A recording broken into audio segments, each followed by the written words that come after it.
Toda vez que eu passo pelo corredor das bebidas no mercado, lá estão elas.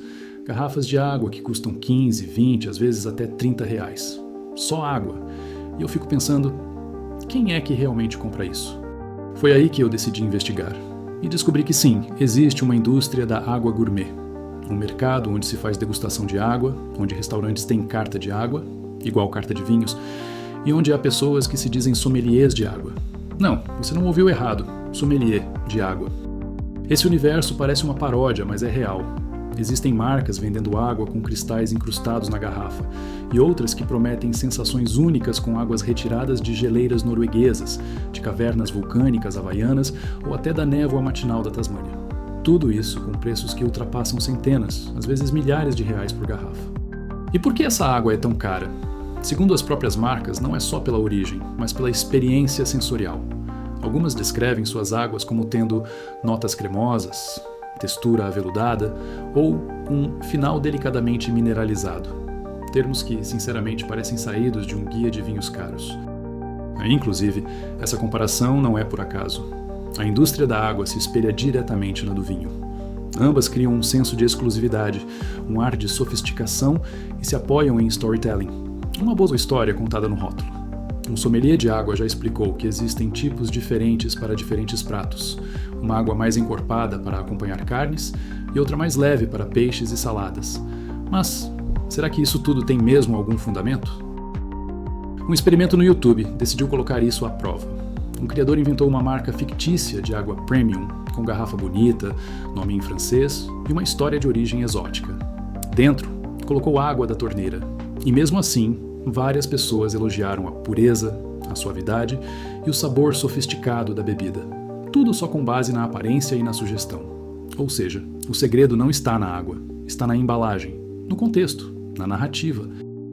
Essa manipulação da percepção não é exclusividade da água. No mundo dos vinhos, já teve caso famoso de golpista que vendia vinhos baratos com rótulos falsificados por valores absurdos. Por anos, Rudy Kurniawan enganou colecionadores e especialistas. E ninguém percebia que estavam tomando um vinho de segunda linha. Quando a percepção é mais importante que o produto, o consumidor deixa de comprar com o paladar e passa a comprar com o ego. A água gourmet é isso. Um símbolo, um produto de luxo embalado numa historinha bonita. Ela não precisa ser melhor, só precisa parecer melhor. Mas aí você pensa, bom, tudo bem, é só não comprar essas águas superfaturadas. Só que o problema vai além da água gourmet, porque até as marcas comuns, aquelas que a gente compra no mercado por R$2 ou R$3, também tem segredos que muita gente desconhece.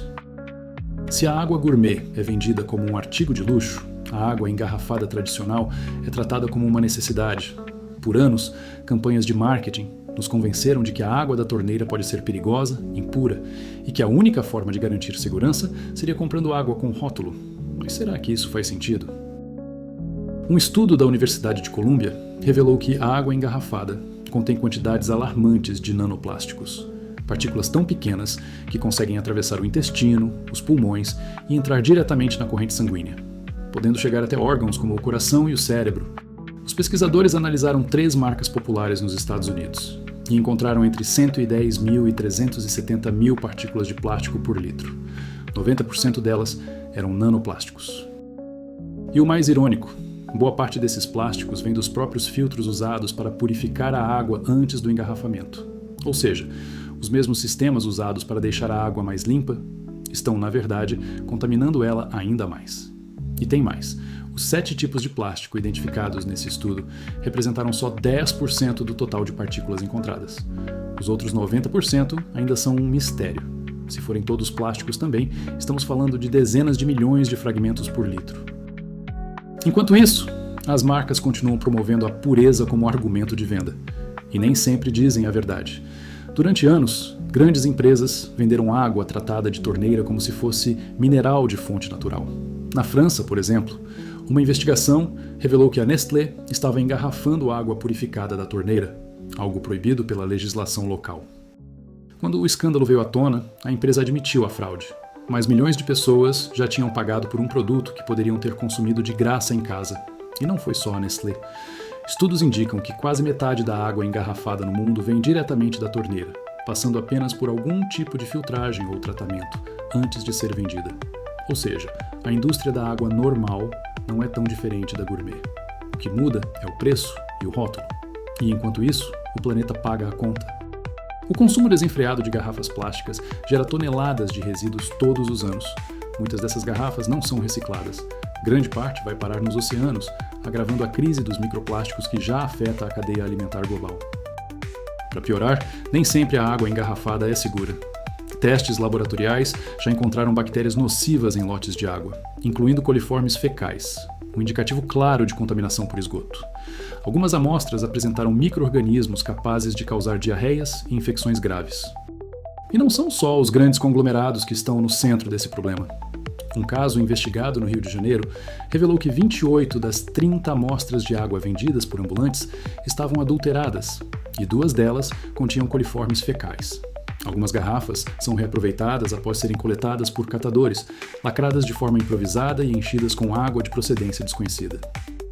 E por trás desse comércio ilegal, existem suspeitas de envolvimento de milícias e facções criminosas, que usam a venda de água adulterada como mais uma fonte de lucro. Enquanto isso, no outro extremo, marcas continuam vendendo garrafas com gelo derretido de icebergs ou vapor de névoa matinal por valores inacreditáveis. Tudo isso enquanto 2,2 bilhões de pessoas no mundo ainda vivem sem acesso à água potável. A verdade é que o problema não está só na contaminação ou no preço abusivo. Está na ilusão. Uma indústria inteira construiu um império vendendo uma sensação de segurança e exclusividade, quando na prática o produto é o mesmo líquido que sai da sua torneira, com mais plástico e talvez mais risco. No fim das contas, não é água que estão vendendo, é ego engarrafado, é status num gole, uma historinha embalada em plástico brilhante com direito a rótulo bonito e palavras como aveludada e cremosa. A pergunta que fica é: até quando a gente vai continuar pagando por isso?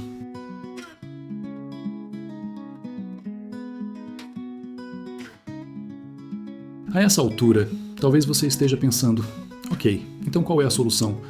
Parar de beber água engarrafada? E a resposta não é tão simples. Em muitos lugares, principalmente no Brasil, a água da torneira realmente não é confiável. O acesso à água tratada e de qualidade ainda é desigual. Em algumas regiões, o líquido que sai da torneira tem gosto de cloro, presença de metais e até cheiro estranho. É difícil convencer alguém a abandonar a água engarrafada se o que sai da pia parece impróprio até para o banho. E é aí que está o paradoxo. A indústria da água engarrafada só prospera porque o serviço público falha, enquanto o Estado deveria garantir acesso universal e seguro à água potável. Empresas transformam essa falha em lucro. Quanto mais insegura for a água do seu bairro, mais fácil fica vender água limpa como produto premium. É a privatização silenciosa de um direito básico. E não pense que isso acontece só em países em desenvolvimento. Até em cidades como Flint, nos Estados Unidos, houve escândalos de contaminação por chumbo na rede pública. Por anos, famílias inteiras dependeram exclusivamente de água em garrafa, com custo alto, tanto no bolso quanto na saúde, o que deveria ser um bem comum. Virou oportunidade de negócio. E quanto mais essa lógica avança, mais o acesso à água limpa se transforma em privilégio. Primeiro, quem pode pagar pela garrafa. Depois, quem não pode, depende de doações ou de soluções improvisadas. No fim, o que separa o luxo do abandono é o CEP. E talvez o mais assustador disso tudo é perceber que a gente normalizou essa realidade. Normalizamos pagar caro por algo que deveria ser gratuito. Normalizamos confiar mais numa embalagem de plástico do que na torneira da nossa própria casa. Normalizamos a ideia de que água é produto e não direito. Enquanto isso, empresas lucram bilhões vendendo algo que tecnicamente já é nosso por natureza. O marketing criou uma ilusão tão bem construída que nos fez esquecer o básico. A água é um recurso natural, essencial à vida, e não um item de prateleira com storytelling e notas minerais delicadas. Sim, precisamos de regulamentação mais rígida. Sim, precisamos de sistemas públicos mais eficientes. Mas, acima de tudo, precisamos parar de aceitar que nos vendam o que sempre deveria ser nosso. Então, da próxima vez que você estiver diante de uma garrafa de água de R$30, com nome francês e história poética no rótulo, se pergunte: o que eu estou comprando aqui? Água ou uma fantasia?